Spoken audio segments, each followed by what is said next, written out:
Good morning students. इसके पहले वाले क्लास में हम लोगों ने मेथड के बारे में जाना, टीचिंग के बारे में जाना, ठीक है। और मेथड में मैंने आपको कई सारे मेथड बताए जो कि आपको इम्पोर्टेंट है, जिसमें से मैं इसकी पिछली क्लास में आगमन और निगमन मेथड पढ़ा चुकी हूँ। आगमन और निगमन मतलब इंडक्टिव एंड डिडक्टिव मेथड खत्म हो चुका है। हमने बताया था कि विधि विधि ये जो क्या होता है, ये लैटिन भाषा से, यानी जो मेथड होता है वो क्या है, लैटिन भाषा का वर्ड है, लैटिन भाषा का, जिसको हिंदी में क्या कहते हैं, इसका अर्थ होता है क्या, इसका अर्थ क्या होता है, मोड अथवा वे होता है। मोड और अथवा वे मतलब हिंदी में इसको क्या बोलते हैं, हम माध्यम बोलते हैं, माध्यम अथवा रास्ता, ठीक है।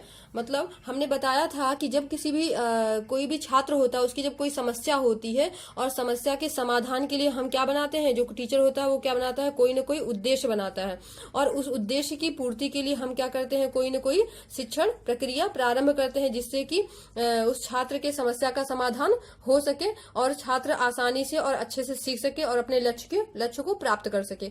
तो क्या करते हैं, जब हम उद्देश्य बनाते हैं और उद्देश्य की पूर्ति के लिए हम इस शिक्षण प्रक्रिया को प्रारंभ करते हैं, और शिक्षण प्रक्रिया को प्रारंभ करने में इसमें जिस भी विधि का प्रयोग करते हैं, मतलब इस उद्देश्य को पाने के लिए हम जिस भी तरीके का, जिस भी विधि का प्रयोग करते हैं, या जिस रास्ते के माध्यम से, या जिस रास्ते से हम होकर यहाँ उद्देश्य तक पहुंचते हैं, या जिससे एक क्लास जो है, कक्षा जो होती है क्या रुचिकर होती है, प्रभावशाली होती है, वही तरीका क्या होता है, वो तरीका क्या कहलाता है, यहाँ पे विधि कहलाता है। जिसमें हमने आगमन और निगमन मेथड के बारे में पढ़ा था। आगमन और निगमन विधि के जो प्रवर्तक हैं वो कौन है, अरस्तु हैं। हमने बताया था आगमन विधि में क्या होता है, हम हमेशा उदाहरण से किधर जाते हैं, नियम की तरफ जाते हैं। कुछ स्टूडेंट को थोड़ा बहुत डाउट भी था, वो अच्छे से वीडियो देख लें, ठीक है। तो इसमें उदाहरण से क्या करते हैं, नियम की तरफ जाते हैं, यानी कि जब हम बच्चे को पहले कोई उदाहरण बताएं और फिर नियम की तरफ जाए, या फिर कोई नियम निकल के आ जाए, तो उसे हम क्या कहते हैं, आगमन मेथड कहते हैं। और निगमन विधि में क्या होता है, जब हम इसका उल्टा करते हैं, यानी कि निगमन से क्या करते हैं, नियम से क्या करते हैं, उदाहरण की तरफ जाते हैं। मतलब पहले कोई नियम बता देते हैं और फिर उदाहरण की तरफ जाते हैं,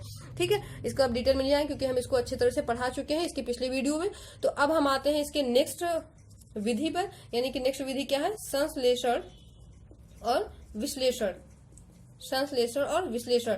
कुछ लोग कहेंगे कि ये जो है मैथ का है या फिर ये साइंस का है, तो मेरे मेथड में इंपॉर्टेंट नहीं। इंपॉर्टेंट की बात नहीं है, ये टेट, सी टेट या फिर सुपर टेट, आप कोई भी एग्जाम दे रहे हैं या फिर सी टेट वगैरह दे रहे हैं, तो उसमें ये नहीं देखता, आप पेडागोजी का क्वेश्चन उठाएगा, उसमें कोई एग्जाम्पल दे देगा और पूछेगा कि इसमें कौन सी विधि का यूज हुआ है, या फिर ये किस विधि का है, या इसके प्रवर्तक कौन है, ये भी पूछ सकता है। तो फिर आप जो है थोड़ा कंफ्यूज रहेंगे कि मैंने पढ़ा ही नहीं। तो ऐसा नहीं, ये सभी पेडागोजी के लिए है या सभी सब्जेक्ट वालों के लिए है।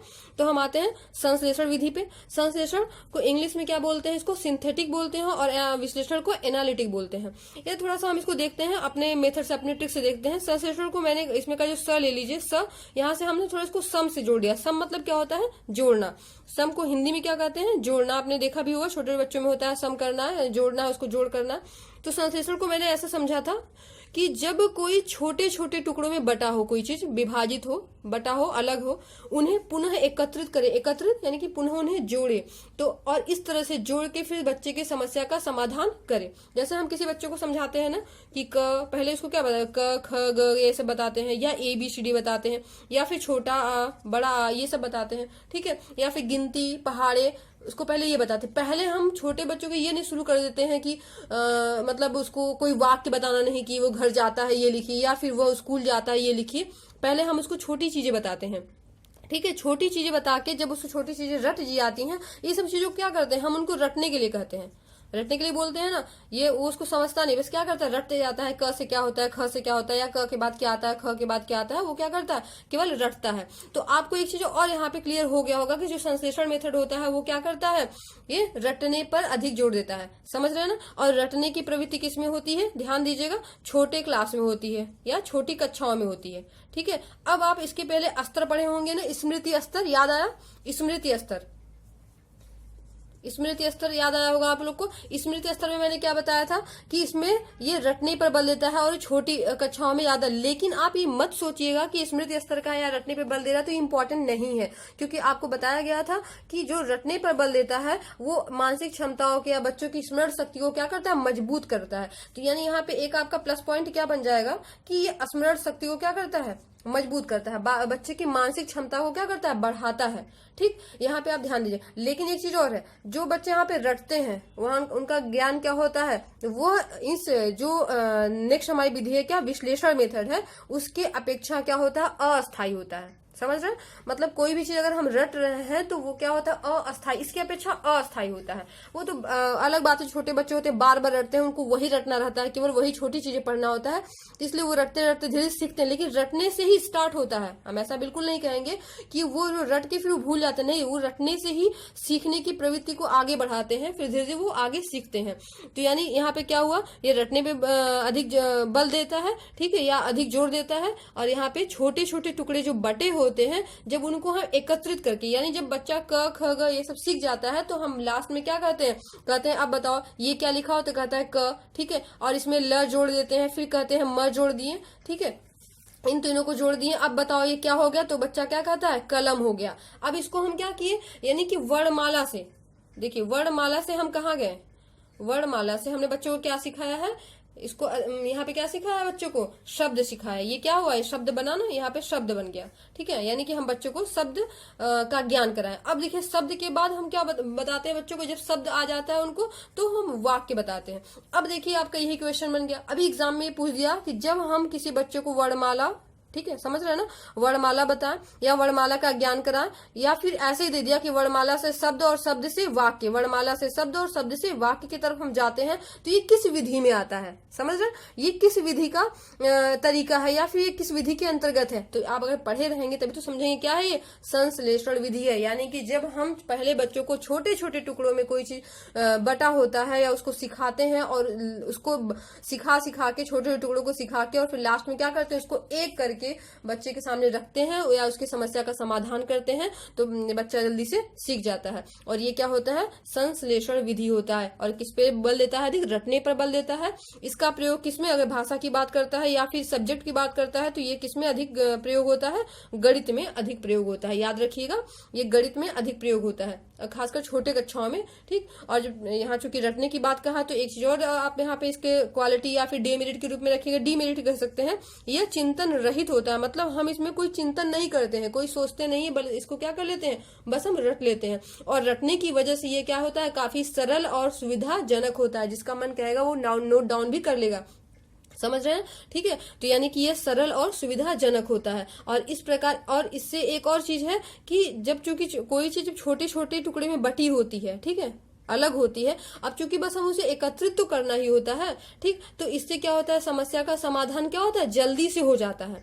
लेकिन हाँ, समस्या का समाधान जल्दी से होता है, और इससे एक और बेनिफिट बच्चों को क्या मिलती है, बच्चों में जो है सृजनात्मक जो शक्ति होती है, जो सृजन करने की, मतलब जिसमें क्रिएटिविटी आती है, वो उसका विकास होता है। उसका विकास कैसे, जैसे कोई छोटी छोटी चीजें हैं, अब जैसे आप लोग छोटे बच्चों को देखेंगे पजल वगैरह, या फिर टुकड़ों में नहीं आजकल आता है, ABCD का आकार अलग अलग होता है और बच्चों को दे दिया जाता है, तो उसको कोई आकार, या फिर कुत्ता बिल्ली का चेहरा, फिर उसका पेट, पूंछ, ठीक है, उसका पैर, हाथ सब अलग अलग रहता है, बच्चों को कहते हैं जोड़ने के लिए, बच्चे क्या करते हैं, उसको ऐड करते हैं, जोड़ते हैं, देखे होंगे आप लोग घर में भी देखे होंगे, उसको बच्चे क्या करते हैं, जोड़ते हैं। वो भी देखिए वहां पे क्या है, संश्लेषण विधि का प्रयोग हुआ है। वहां पे बच्चा क्या करता है, छोटे टुकड़ों क्या करता है, अलग अलग क्या करता है, उसको जोड़ता है, और जोड़ के कुछ एक नया बनाता है, या फिर उस जो या कुत्ते का चित्र या बिल्ली का या फिर किसी भी जानवर का या किसी भी चीज का रहे, तो उसको ज्ञान भी हो जाता है। तो इस प्रकार वह संश्लेषण विधि होती है। क्लियर हुआ। अब हम आते हैं नेक्स्ट, विश्लेषण मेथड। देखिए अब संश्लेषण मेथड हो गया, ठीक है, संश्लेषण मेथड आपको समझ में आ गया होगा, विधि समझ में आ गई होगी। तो जैसे आपने पिछले क्लास में पढ़ा था आगमन और निगमन विधि, हमने बताया था कि अगर आपको आगमन विधि आ गई है, तो जो आगमन विधि होती है उसका बिल्कुल उल्टा क्या होता है, निगमन विधि होता है। तो यही चीज इसमें होगा, जो संश्लेषण मेथड होता है बिल्कुल उसका उल्टा क्या होता है, विश्लेषण मेथड। अगर आपको संश्लेषण समझ में आ गया है तो विश्लेषण आपको बताने की जरूरत नहीं है, खुद ब खुद ये निकल आ जाएगा, या फिर आपको समझ में आ जाएगा। तो यहाँ पे हमने बताया था, आप इसको ट्रिक से याद कर ले सकते हैं। अगर स से शुरू हुआ है तो सम से आप याद कर सकते हैं। सम मतलब क्या होता है, यहाँ पे इंग्लिश में आप लीजिएगा, वो सम विषम मत लीजिएगा। यानी सम मतलब क्या, जोड़ता है, जोड़ना होता है। यानी जब कोई छोटे टुकड़े में कोई चीज बटा होता है, कोई चीज भी टुकड़ों में हो, और उसको हम जोड़ के उसके किसी बच्चे का समस्या का समाधान करते हैं, ठीक है, उसको जोड़ के एकत्रित करके, तो वो क्या होता है, संश्लेषण। अब आते हैं विश्लेषण मेथड पे, ठीक। यानी किसी समस्या का समाधान करने के लिए जब उसे टुकड़ों में बांटना हो, इसका मतलब समझ रहे हो ना, बांटना हो, मतलब कि यहाँ पे तो टुकड़ों में पहले से बटा हो, लेकिन यहाँ पे क्या होता है, बांटना होता है। ठीक है, मतलब कोई चीज है, अब उसको अलग अलग करना है और अलग अलग करके फिर उसकी समस्या का समाधान करना है, तो ये क्या होता है, विश्लेषण। और चूंकि अलग करके उसके समस्या का समाधान करना होता है, तो थोड़ा सा ये क्या होता है, यहाँ पे हम क्या जाते हैं, जटिल से सरल की ओर। मतलब पूरी समस्या आपको कोई दे दिया है, बहुत बड़ी समस्या है, ठीक है, यानी कि जब एक साथ समस्याएं जब आ जाती हैं तो वो क्या होता है, वो जटिल होता है ना, जब समस्याएं एक साथ आ जाती हैं। इसका मतलब आप अपने दैनिक दिनचर्या से भी देख सकते हैं, जो दैनिक में आप यूज करते हैं। मान लीजिए आपकी लाइफ में कोई ऐसी प्रॉब्लम आ रही है, चारों तरफ से आ रही है, मतलब आपकी पढ़ाई से भी आ रही है, फिर आपके घर से भी आ रही है, फिर आपके कॉलेज से भी आ रही है, ठीक है, या अपने फ्रेंड से भी आ रही है, मतलब चारों तरफ से जब कोई समस्या आ जाती है तो हम उसे क्या कहते हैं, जटिल मानते हैं ना। मतलब एक साथ कहते हैं ना, मेरे साथ एक साथ कई सारी समस्याएं आएगी और बहुत परेशान हो जाते हैं। जब एक साथ सारी समस्याएं आ जाएं तो उसको क्या कहते हैं, हम जटिल। और जब हम उसको अलग अलग करके, मतलब पहले इसको सॉल्व करते हैं, फिर इसको सॉल्व करें, फिर इसको सॉल्व करें और फिर इसको सॉल्व करें, तो इसका मतलब क्या हुआ, तो हम किधर जा रहे हैं, सरल की ओर। अब देखिए हम आपको दो चीज बता रहे हैं, एक तरह से शिक्षण सूत्र भी हो गया। देखिए यानी कि जब हम जटिल से सरल की ओर आते हैं, जब समस्या एक साथ होंगी तो उसको हम जटिल ही मानेंगे। जब जटिल है तो जटिल से नहीं, जब हम किसी उसको टुकड़ों में बांट देते हैं, ठीक है, समस्या एक साथ है, हम इसको टुकड़ों में बांट दिए, इस टुकड़े को पहले सॉल्व किए, ठीक है, और उसके बाद फिर इस टुकड़े को सॉल्व किए, फिर इसको सॉल्व किए और फिर इसको सॉल्व किए। यानी जब टुकड़े टुकड़े करके हम सॉल्व करते हैं तो ये क्या होता है, हमारे लिए आसानी होती है ना। आपने कहानी तो सुनी होगी बचपन में कि अगर से कोई लकड़ी है, लकड़ी का जो गट्ठर है अगर एक साथ बंधा हुआ है तो क्या होता है, ये जो है इसको तोड़ना क्या होता है, कठिन होता है। लेकिन अगर यही जो लकड़ी अलग अलग हो जाती है तो क्या होता है, इसको सरल। तो समझ लीजिए ये क्या एक साथ समस्याएं हैं, अब इसको हमें तोड़ना है तो क्या अलग अलग करना पड़ेगा, यानी कि इसको टुकड़ों में बांटना पड़ेगा। तो आपको क्लियर हो रहा होगा कि विश्लेषण मेथड में क्या होता है, जब समस्याएं एक साथ हो, मतलब एक साथ मतलब जटिल हो, और जब जटिल से हम सरल की ओर आए, ठीक है, यानी कि हम समस्याओं को छोटे छोटे टुकड़ों में हम बांट दें और फिर उसकी समस्या का समाधान करते हैं। मतलब जब किसी भी छात्र की समस्या का समाधान करना हो तो उस समस्या को पहले हम छोटे छोटे टुकड़ों में बांट दें और फिर उसका समाधान करते हैं, तो वो क्या होता है, विश्लेषण विधि होता है। ठीक, और ये विश्लेषण विधि में सूत्र क्या होता है, जटिल से हम सरल की तरफ जाएंगे तो बिल्कुल उसका उल्टा हो जाएगा। समझ में आ रहा, इसमें तर्क शक्ति और निर्णय लेने की आदत का विकास होता है। अब तर्क तो करेंगे, जैसे इतनी सारी समस्याएं आ गई तो हम अपने मन में सोचेंगे ना कि पहले कौन सी समस्या बहुत ज्यादा है, ठीक है, या बहुत ज्यादा मेरी लाइफ में इंपॉर्टेंट है, पहले उसको सॉल्व करना चाहिए। ठीक है, तो हम तर्क करते हैं, आपस में समझते हैं, फिर निर्णय लेते हैं इनमें से कि कौन सी समस्या जो है हमें सॉल्व करना है। ठीक, उस तरह से हमारे अंदर क्या हो जाता है, तर्क शक्ति, ठीक है, तर्क शक्ति और निर्णय लेने की क्षमता का विकास हो जाता है। ठीक है, संश्लेषण विधि की ये बिल्कुल विपरीत विधि होती है, आप ध्यान दीजिएगा। और जब चूंकि तब तर्क शक्ति और निर्णय लेने की क्षमता का विकास हो रहा है और हम इसमें कोई चीज क्या रट रहे हैं, नहीं रट रहे हैं, हमें कोई चीज याद नहीं करना पड़ रहा है, समझ रहे हैं, हम अपने आप चिंतन करके समस्या का समाधान कर रहे हैं। और इस वजह से करेंगे तो ये क्या हो, ज्ञान क्या हो जाएगा, अस्थायी हो जाता है। ये ज्ञान अस्थायी होता है, मतलब कि अगर फिर ऐसी कोई समस्या आई तो हम इस पिछली समस्याओं से कुछ न कुछ समझ के, कुछ न कुछ सोच के अपने नई जो समस्या है उसका समाधान कर लेते हैं। समझ में आ रहा है, ये छोटे कक्षाओं के लिए उतनी इंपॉर्टेंट नहीं होती है, क्योंकि बच्चे होते हैं तो बच्चों के सामने अभी आप एक साथ समस्या रख देंगे, छोटे वो भी बच्चे हैं तो वो कैसे सॉल्व, अभी जैसे मैंने बताया कि आप पहले क सिखाइए, ठीक है, फिर ल सिखाइए, फिर म सिखाइए, ठीक, और फिर तीनों को जोड़ने के लिए कही तो आसानी से जोड़ लेंगे। लेकिन पहले ही उनको क ख ग का जानकारी न हो और आप उन्हें पहले ही बोल दें कि ये लिखा है कलम, या फिर ये लिखा है कि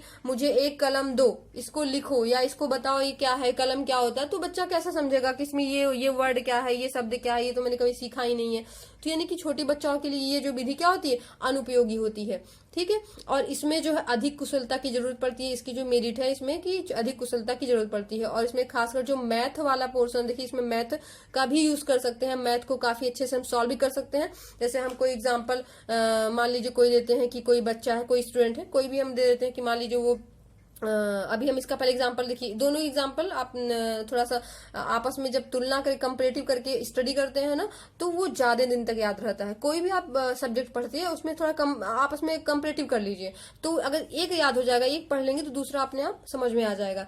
ऐसे हम मान लीजिए लेते हैं कोई एग्जाम्पल कि कोई छोटा बच्चा है, ठीक है, और वह जो है गया मार्केट गया, बाजार गया, उसने 10 रुपए की क्या ली, एक अपने लिए पेंसिल ले ली, ठीक है, अपने लिए पेंसिल लिया, 5 रुपए का अपने लिए इरेजर लिया यानी कि रबड़ ले लिया, ठीक है, और उसमें 15 रुपए का उसने क्या ले लिया है, कोई अपने लिए कॉपी ले लिया, नोटबुक ले लिया। ठीक, अब उसके पास हमने पूछा कि कुल कितने रुपए खर्च हुए या कुल कितने रुपए थे, समझ में आ रहा है ना, कुल कितने रुपए थे। जब हम इस तरह से जाए, यानी देखिए छोटे टुकड़ों में बटा है ना ये, तो यानी जब हम छोटे छोटे टुकड़ों की ओर से क्या करें, हम एक साथ मतलब किसी समस्या का समाधान जो कर दें, तो वो क्या होता है, विभाजित करके उन्हें पुनः एकत्रित, देखिए यहाँ पे पुनः एकत्रित कर रहे हैं ना, यानी इन टुकड़ों में बटा हुआ है फिर इसको एकत्रित कर दे रहा है।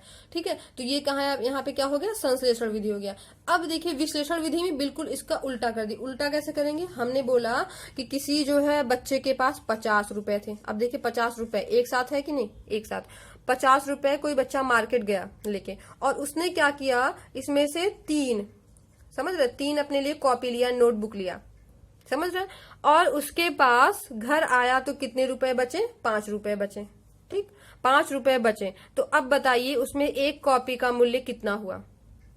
तो मतलब हम यहाँ पे एक कॉपी को, मतलब यहाँ पे हम एक कॉपी की बात कर रहे हैं ना, तो एक कॉपी की बात मतलब हम इसमें छोटी एक संख्या, यानी कि यहाँ पे बड़ी समस्या है, बड़ी समस्या से हम क्या कर रहे हैं, जटिल समस्या से हम एक कॉपी की तरफ जा रहे हैं, यानी सरल की तरफ जा रहे हैं, समझ रहे हैं। तो हम किसी एक का मूल्य यहाँ पे पूछ रहे हैं, तो यहाँ पे क्या हो गया सरल। या ऐसे भी इसको हम सॉल्व कर सकते हैं कि अच्छा बताइए, पहले हम बच्चों से क्वेश्चन करेंगे कि बताइए उसके पास कितने रुपए थे, उसने कहा 50, उसने कितनी कॉपी खरीदी, उसने 3 कॉपी खरीदी। ठीक है, तो 3 कॉपी खरीदी, तो हमें इसके लिए क्या करना होगा।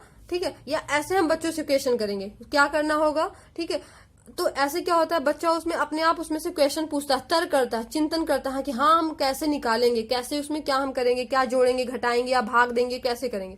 तो क्लियर हुआ इतनी सारी चीजें। तो इस तरह से हम संश्लेषण और विश्लेषण विधि के बारे में समझ गए होंगे, हमें लगता है आप लोग को समझ में आ गया। कोई भी डाउट होगा तो आप लोग कमेंट में बताइएगा कि हाँ इसमें आपको कुछ डाउट है, कुछ समझ में नहीं आया है। ठीक है, आप ऐसे ही अच्छे से पढ़ते रहिए, और भी आगे आने वाली जो मेथड है वो काफी इंटरेस्टिंग है। इसके बाद हम लोग जैसे कि खेल विधि भी है, ह्यूरिस्टिक यानी खोज विधि भी है, वो सब भी हम पढ़ेंगे। ठीक है, जो बहुत ही इंपॉर्टेंट है। तो आप लोग अच्छे से पढ़िए, एग्जाम की तैयारी अच्छे से करिए, और घर में रहिए, स्वस्थ रहिए, खुश रहिए, मुस्कुराते रहिए। Thank you.